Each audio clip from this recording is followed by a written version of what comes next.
Samuel Pessoa, nessa hora a quantidade de detalhes muitas vezes confunde a cabeça do público. O que é que o governo está fazendo? Olha, está difícil saber exatamente.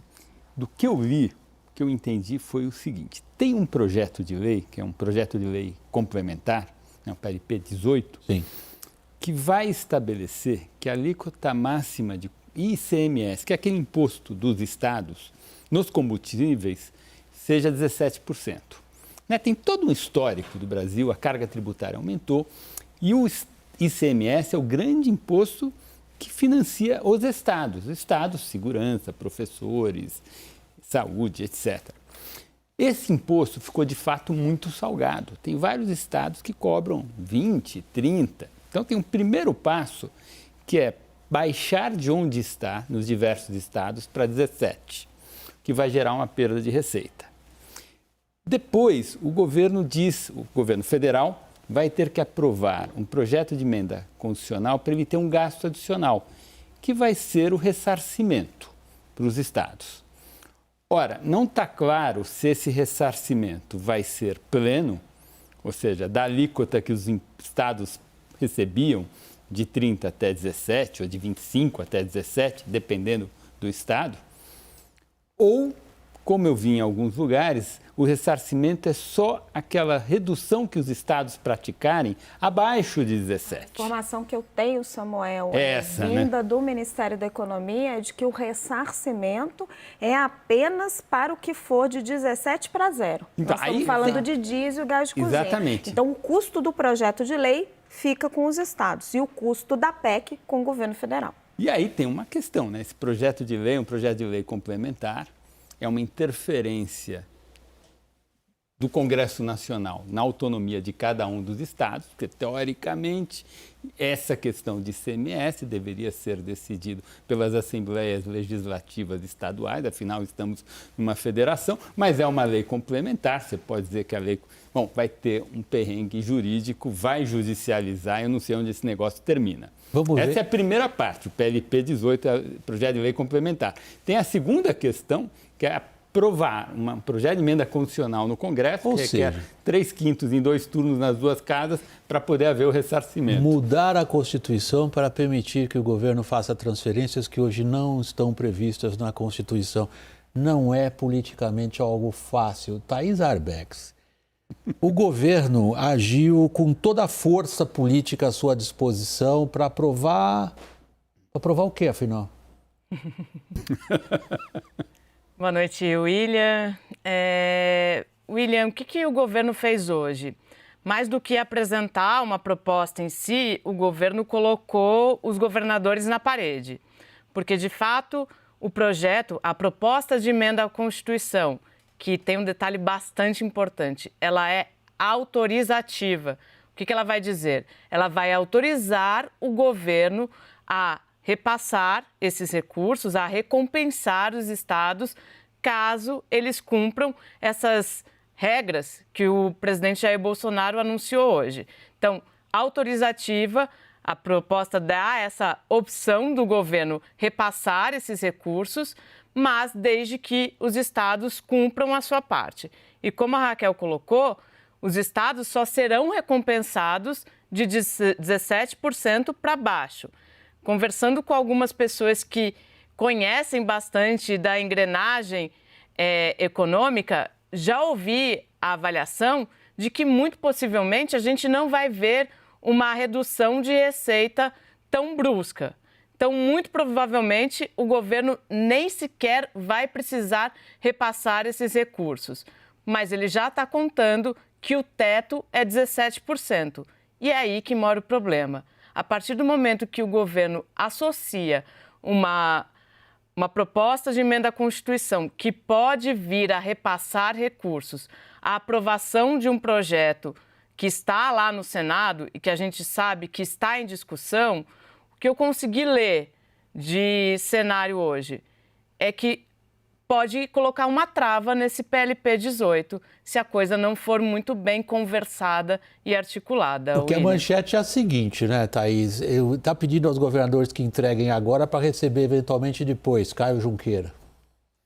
William, boa noite a todos. William, primeiro, eu sempre costumo, você sabe bem, nós sabemos aqui no WW, tentar olhar a questão pela via política e eleitoral. O governo, para mim, está bem claro que está tentando forçar a construção de um discurso político eleitoral de que é um governo que reduz impostos, ao contrário de outros governos, talvez os estaduais, talvez os dos adversários, que aumentam impostos. Não estou entrando no juízo de valor, se é o caminho, se é a PEC, se é o PLP, mas chamar uma coletiva dentro do Palácio do Planalto hoje, né, com aquela mesa, que eu quero fazer uma observação sobre aquela mesa lá, que ela é muito relevante também, constrói-se, tenta-se construir um discurso de... Só um segundo. Deixa eu ver se a gente consegue exibir para vocês a mesa ali. Tá, pode continuar, Caio. Estamos exibindo para o público a mesa. Então, assim, a construção de um discurso político-eleitoral de que nós reduzimos impostos. Porque a opção na sexta-feira, e nós trouxemos aqui na CNN essa proposta, né, de zerar de 17 para 0 e subsidiar essa redução, essa proposta hoje foi mudada. Essa proposta, ela foi acrescentada. O que é o fato novo hoje? Não é zerar o imposto estadual. Isso aí desde sexta já estava, inclusive, sendo veiculado aqui na CNN. O novo é reduzir também os federais. E aí o governo acho que tenta reforçar essa ideia. E me parece que vai ser um discurso de campanha de que nós reduzimos impostos. A mesa, o que me chama muita atenção? Primeiro, o presidente do Senado, Rodrigo Pacheco, não é um aliado do presidente Jair Bolsonaro, mas está lá referendando a ideia toda, né? Segundo, os dois presidentes da Câmara, né? Da Câmara e do Senado, ali do lado. Por quê? Porque mais cedo, na residência oficial da presidência da Câmara, do Arthur Lira, Rodrigo Pacheco, o relator Fernando Bezerra Coelho, que está nessa mesa, e o Paulo Guedes acertaram isso aí. Então, isso aí foi algo que eles combinaram antes, né? Fechado numa reunião ali no Lago Sul, na residência oficial da presidência da Câmara, para depois vender ali. Ou seja, um acerto, Palácio do Planalto, Câmara dos Deputados e Senado Federal. Lembrando que Arthur Lira é aliado, sim, do presidente. Rodrigo Pacheco não é esse aliadíssimo. E o Senado é a Casa dos Estados. Então tem ali uma concertação política também para tentar levar isso adiante, porque o governo depende do Congresso para que isso vá adiante. Caio. Por isso que do lado do presidente está o presidente da Câmara e do Senado, e não Ciro Nogueira, ou não algum outro ministro da articulação política que estão ali do lado do presidente. Caio. Mas o que eu ouvi hoje dos representantes dos estados era o seguinte: nós somos os grandes ausentes naquela mesa. Ninguém nos chamou para conversar, não estamos sentados ali. E para eles, William, não resolveu a situação, porque não tem nenhuma compensação pelo PLP. E a PEC é algo assim, olha, se aprovar, se passar, e traz a memória da Lei Candir. A Lei Candir, criada para compensar os estados do fim do imposto à exportação, que gerava uma enorme polêmica jurídica, como essa daí também vai causar, porque o governo vai dizer, olha, você perdeu X, o estado vai falar, não, eu perdi Y, e vamos ao Supremo resolver a questão. Samuel, os nossos analistas de política fazem uma minuciosa descrição de toda a articulação em torno da mesa. E, de fato, o Caio tem toda a razão, é simbólico o que está ali naquela mesa. E há ali um esforço muito grande de apresentar, pelo menos de fachada, algo como uma convergência entre as várias forças políticas e essas duas grandes instituições, executivo e legislativo. Mas o que eu queria ouvir... Mas para chegar onde? Ou você queria fazer uma pergunta? Queria fazer uma pergunta para o Caio, que tem a ver com o que Raquel falou. Como que está essa conversa com os governadores? Porque esta conta, até agora, vai cair no colo dos governadores. Não está. Isso que eu queria saber. Aí já responde. O senador está conversando com o governador, está tendo uma negociação, como que está andando esse negócio? Eu também não vejo esse diálogo, não. Quer responder, Caio? Posso ir? Samuel, bom, primeiro uma honra responder uma pergunta sua, tá? Sou seu leitor e, enfim, vamos lá. Chegou esse momento da minha carreira de responder uma pergunta para você. Mas a gente tem que olhar esse embate institucional muito mais amplo do que só esse debate sobre combustíveis. Os governadores foram colocados na condição de adversários do presidente Jair Bolsonaro já na pandemia. Esse é o dado 1. Dado 2, estamos aí há 5 meses da eleição e eu vejo toda essa movimentação, claro, tem um propósito, pode melhorar na ponta com a redução de imposto, mas tem também, isso eu acho muito importante, a criação de um discurso político eleitoral. Logo, se você juntar essas duas questões, e considerando que muitos dos governadores são adversários, foram colocados na condição de adversários durante todo o governo Bolsonaro, eles não estariam nessa mesa, porque se eles estivessem nessa mesa, muito provavelmente a solução encontrada afogadilho, porque a ideia era que fosse apresentada uma agenda positiva antes do embarque do presidente Jair Bolsonaro para a Cúpula das Américas, isso não seria possível. Essa concertação, falta de fato alguém na mesa? Falta. Mas se esse alguém estivesse na mesa, não teria essa imagem que a gente viu. Mas aí tem um problema, né, Caio, que é o determinante na minha avaliação, que é o fato de que os governadores, neste exato momento, estão negociando com o Supremo Tribunal Federal. Há uma negociação em curso ali com o André Mendonça, com o relator, também da qual estão participando o Congresso. Na semana passada, noticiamos isso aqui, os secretários de Fazenda estiveram lá, estiveram diante do possível acordo em torno da Lei Complementar 192, aquela que estabeleceu monofasia, que estabeleceu a alíquota única, e então eles estavam trabalhando até então com aquele cenário, o cenário em que a lei complementar muito provavelmente estaria vinculada ao PLP 18. Surge então hoje não só a PEC, que é uma PEC autorizativa, mas não só a PEC vai vir o decreto presidencial estabelecendo tudo isso que o presidente falou hoje, a redução dos impostos federais para aqueles outros itens. A gasolina. Então surge um novo ingrediente no meio desse caminho, que, avaliando politicamente, conversando muito superficialmente ainda, porque tem muito senador tentando entender a proposta, já consigo entender que o anúncio de hoje pode mais tumultuar do que fazer a coisa deslanchar. Tá aí, só um instante. Você e o Caio, eu estava dizendo anteriormente, desenvolveram um relato de todo o esforço político em torno da criação de um discurso eleitoral. A que custo, Samuel? Bom, o custo que eu vi na imprensa é uns 50 bi para a União, né?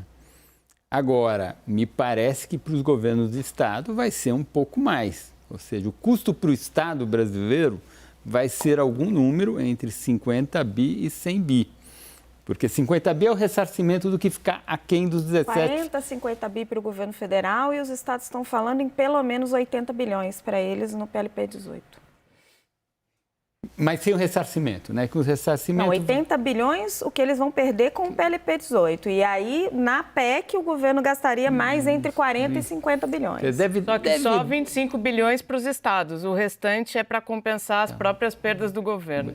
Deve dar uns 75, 80 bilhões consolidando governo federal e estados. Não, acho que dá mais, Samuel. Será que dá mais, Raquel? Sim, mais de E aí a pergunta 120. que eu faço é, dado isto, né, a gente vai fazer um rombo no teto dos gastos e gerar uma perda para o Estado brasileiro da ordem 80, 90, 100, sei lá que número, desta ordem.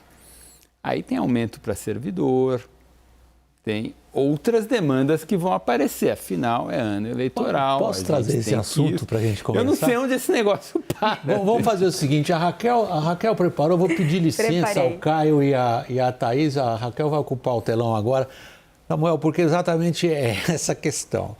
Ao mesmo tempo que tenta, subsídio não é a palavra técnica, mas do ponto de vista da economia é assim que é, para os combustíveis, o governo federal está bloqueando despesas para áreas importantíssimas para o desenvolvimento do país. Então, a Raquel vai apresentar esse bloqueio agora.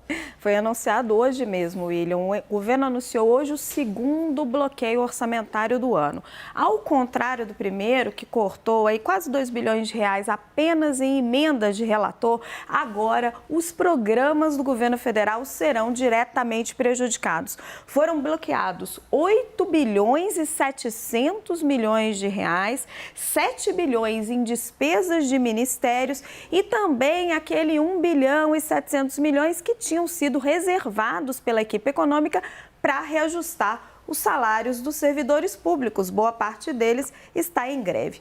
O ministério mais prejudicado foi a Ciência e Tecnologia, que perdeu 36,7% do seu orçamento. Em seguida estão Educação e saúde. O orçamento brasileiro para investir em pesquisa e inovação, ele vem sofrendo desde 2014, quando a economia entrou em recessão.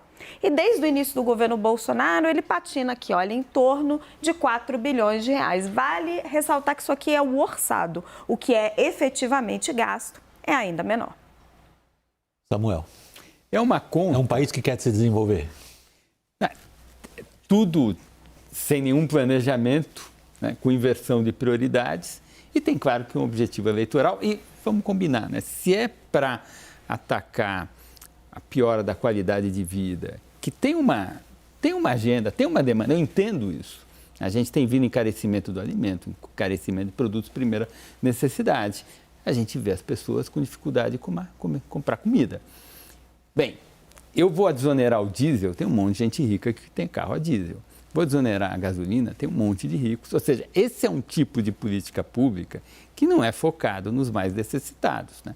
É meio jogar dinheiro de helicóptero. Pega mais necessitado e pega não mais necessitado. Pega todo mundo. A gente sabe que esse tipo de política de atacar a piora da qualidade de vida dos mais pobres, com instrumentos assim pouco focados, né, tipo uma bazuca que vai para qualquer lado, sai muito mais caro, com impacto sobre o bem-estar muito menor, né? Caio, tá aí uma resposta que a gente sempre aborda aqui. Você é um excelente narrador do qual o jogo da política. Você traz para o público detalhes e como que isso se articula. E aí, volta e meia, você é sempre provocado, que é o que o Samuel acabou de fazer. E aí, deixa eu complementar a minha provocação para voltar para o Caio. E aí tem uma preocupação. A gente está discutindo aqui bem-estar e foco. Mas esses números que nós estamos falando aqui, vamos dar uma ordem. Chegamos a 160 bi. Não sei se vai ser esse número. Mas isto são números da casa de 1,5% a 2% do PIB, que piora. Já começa a pesar na dívida pública. Já começa a ser uma coisa que macroeconomicamente é relevante. Ora, a gente olha uma piora na dinâmica da dívida pública, vai bater no câmbio. Os juros já estão subindo, né? Aí bate no câmbio, aquela inflação que foi dita que o Focus foi para 8,70, eu já estou vendo ela em 10. E aí o governo ganha com uma mão, perde com a outra. Não sei se politicamente, aí devolvo para o Caio, vai ter esse resultado que os políticos estão pensando que terá. Caio, vamos lá. Assim, nesse debate todo, Samuel, que a gente sempre faz aqui, uma grande questão que eu sempre me questiono e reflito é, poxa, então, se o Brasil tem das maiores cargas tributárias do mundo, se vem um debate oportunista, concordo, mas se vem um debate levantado sobre redução tributária, né, e a gente se coloca contra, porque os estados vão ter uma perda, apesar dos estados ter tido ganho de arrecadação nos últimos 2 anos. Eu não sei se, pelo menos para mim, repórter de política, não domino tanto a economia como vocês, mas muitas vezes, se a gente entra numa crítica a qualquer custo sobre uma medida que é uma crítica assim, de todo brasileiro, de uma carga elevada altíssima, e daí vem um pacote de redução tributária, a gente fala, opa, peraí, não é por aí. Mas, Caio, tem 2 maneiras de a gente olhar isso. Uma maneira que acho que é que você propôs para a gente. Vamos fazer uma análise puramente política e olhar essa medida do ponto de vista dos custos e benefícios dos políticos que vão se reeleger ou não, e do presidente que é candidato à reeleição e tal. E aí a gente tem que fazer uma análise de custo-benefício. Vai ter um bem-estar, vai melhorar o bem-estar do consumidor, não é necessariamente do mais pobre, porque tem um monte de rico que também vai ter seu bem-estar melhorado. Mas tem custos, agora, dentro da política, ainda não estou discutindo a economia, dentro da política, dessa ordem de grandeza, que vai colocar 1,5 ponto percentual a mais na dívida pública no final desse ano, tem custos porque bate na confiança bate no risco país baixa no câmbio, bate na inflação, a inflação reverte o efeito da política agora. Então, não está claro se na política o cálculo vale a pena. E tem, evidentemente, a questão econômica, de sustentabilidade, que é outro debate mais de longo prazo.